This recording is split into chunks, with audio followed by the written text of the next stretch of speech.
यहाँ जो ऑर्डर है कर्मकांड में, जिस ऑर्डर से, जिस क्रम से प्रकृतियों के नाम लिखे जाते हैं उसके पीछे कोई रहस्य है।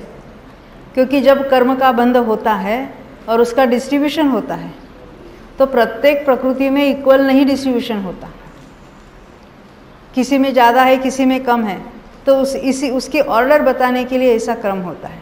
हाँ, जब प्रदेशों का बंटवारा ये हमने गत साल कर्मकांड के शिविर में बहुत विस्तार से देखा था और इसलिए उसी क्रम से हम प्रकृतियों को याद रखते हैं। तो ये क्रम भी ऐसे उल्टा पुल्टा कुछ भी नहीं लिखा है आचार्यों ने। हर एक जो कोई बात बताते हैं, हर एक वाक्य में उसकी कुछ गहराई होती है जो हमें पता नहीं, जब तक हम अभ्यास बहुत नहीं करते, सूक्ष्म अभ्यास नहीं होता तो उसकी पता नहीं चलता है।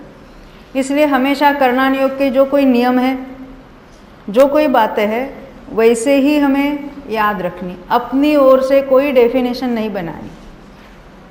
जैसे कल यहाँ पूछा था ना प्रश्न कि हमने बताया था 7वें नरक से जो सिंह हो जाएगा उसको उस पर्याय में सम्यक दर्शन नहीं होगा।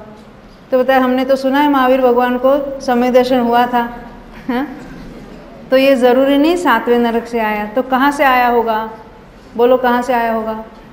ऊपर के नरकों में से आया होगा, तिर्यंच में से आया होगा, एकेंद्रिय में से आया होगा, निगोध में से आया होगा, अग्निकायिक में, अभी सबको लगाओ, मनुष्य में से आया होगा, मनुष्य लब्धि अपर्याप्त में से आया होगा, कहीं से भी आया होगा, उसमें कुछ फर्क नहीं पड़ता। 7वें नरक से आया नहीं था इतनी बात निश्चित होती है।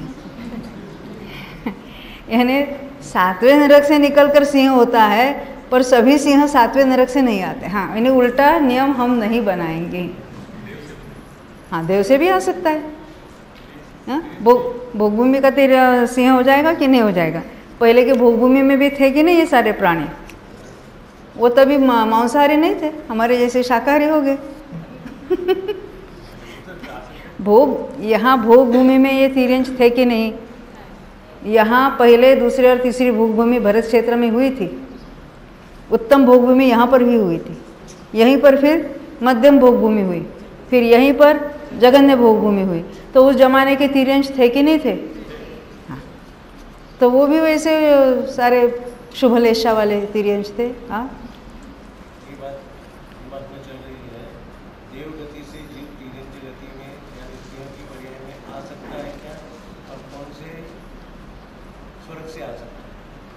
अभी ऐसा उल्टा तो वहाँ एक्चुअली सिंह का नाम लेकर नहीं कह सकते, मैं वही बता रही हूँ। सिंह में अगर उत्पन्न होता है ऐसा हम लेते हैं तो भोगभूमि में तो देव से नहीं आएंगे, है ना। और भवनातिरिक्त से हो सकता है चले जाए।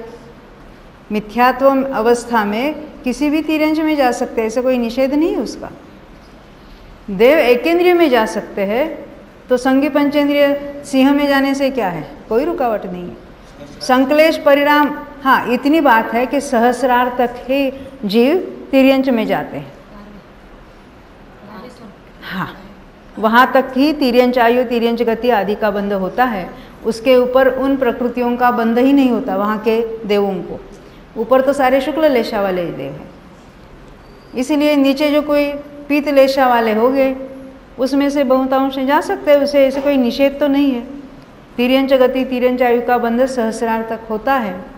हमें एक एक का नाम इसमें आता है कि नहीं आता है, कौवे में आता है कि नहीं है, सिंह में आता है कि, ये बातें तो हम नहीं कह सकते ना।